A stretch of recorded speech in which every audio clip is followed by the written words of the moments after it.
So, with Ultron coming to the game later this week, the topic is all over the internet. It's all Ultron. Is he going to be good in the game? Is he just terrible? Is he going to shake up the meta? But I wanted to take a different approach. I wanted to compare his origin in the comics to his origin in the game and see how he's going to be implemented into the story, because I personally find the lore of this game super interesting, and in case anybody else is interested in the character beyond just his gameplay, they can find out here. But before we start, if you're new to the channel, which you probably are, please consider subscribing and checking out some of my other content where I, for example, give brand new kits and redesigns to Moon Knight and Black Widow. But without further ado, let's get started with Ultron's origin in the comics. So, in case you might not know, Ultron is actually a pretty old character. His first appearance was in Avengers 54, which was all the way back in 1968. And at first, he was actually introduced under a different alias, the Crimson Cowl, and you couldn't even really tell that it was Ultron because, his whole face was hidden. No one knew he was a robot. And the full revelation only came a whole month later in Avengers 55, where he called himself Ultron 5. And that was the Ultron that we all kind of know, right? He had a full robot body and he hated humanity and he hated the Avengers and he wanted, the entire Earth to be remade in his image. But how was he created? Did he just come out of nowhere? Who made him? In the comics, it is actually a little bit different than in the movies, for example, where Ultron is created solely by Tony Stark / Iron Man. In the comics, what makes Ultron really different and special is that his creator is actually Dr. Hank Pym. Yeah, the Ant-Man guy, the old guy in the Ant-Man movie where he mentors the real Ant-Man. He's actually the main Ant-Man of the comics and the most popular one, the most interesting one, which is a really different diversion between the comics and the movies. And here in the comics, shortly after Hank created Ultron as part of his experiments in, robotics, he rebelled almost immediately against them and ran away. But the reason none of the Avengers recognized the Crimson Cowl by his voice or anything at all was because Ultron actually managed to erase Hank's memory of even creating him. So Hank was not aware, the Avengers were not aware, and it was something that came out of nowhere, and it was later on revealed. One more major thing about Ultron in the comics is how he obtains his motivations per se, because in here, Hank Pym actually wanted, Ultron to be a sentient robot that makes his own decisions and has his own thoughts. And to do that, what he did was he scanned his own brainwaves and implemented it onto Ultron. So the whole way that Ultron sees the world and how he wants to, eliminate humanity and his views on empathy and morality all come from Hank Pym. Ultron, when it comes down to it, is just the dark reflections of Hank Pym. All his flaws combined into one being. And that's, in my opinion, what makes him so interesting. The kind of stories that explore this are the best stories for Ultron.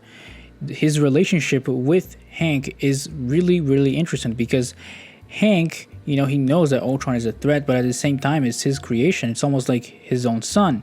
And Ultron even calls him father. He also sees Hank as his father. So it's a really cool dynamic in between the characters.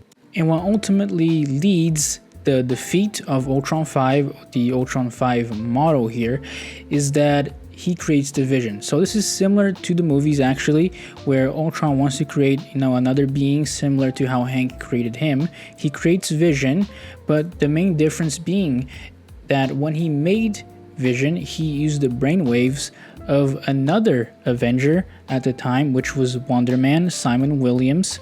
There actually is a Wonder Man TV show coming out soon in the MCU as well. But he gives them those brainwaves, and that's what ultimately brings his defeat, because by having the brainwaves of a genuinely good guy, a good person, Vision ends up, figuring out that, Ultron is evil and they need to stop him despite what happens. So then Vision joins the Avengers, they coordinate an attack against Ultron, and then what it comes down to is they exploit Ultron's quote-unquote emotions, which are the same one as Hank's. They exploit that, and Ultron goes on a crash out. His program can't handle all that repressed anger and all the emotional complexities of a human. He crashes, and then the Avengers win. That ultimately is what brings him to his defeat.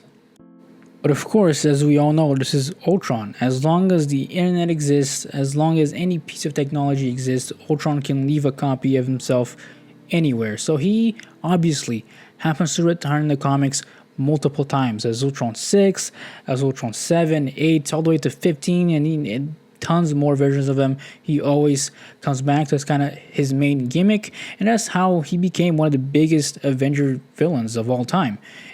That's what made him, one of the most popular characters that the Avengers used to fight. But how is he introduced in Marvel Rivals?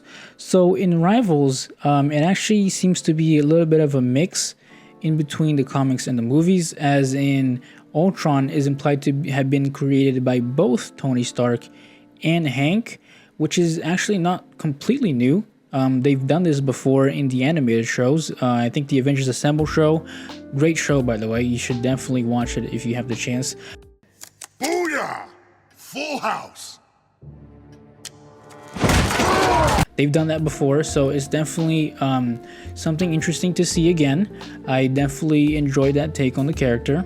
And it's also, implied through lore pages and gallery cards that the way it kind of went down in the Rivals universe is that after he was created, obviously he fought the Avengers like in the comics, but this time in here he was banished to space, very, very deep into space, and for decades and decades he spent in space. He conquered other civilizations, and then he finally returns to Earth decades later, and he realizes that someone on Earth is trying to wipe out all versions of him from the timeline, a certain assailant, which by my guess I would say probably Doctor Doom for some reason.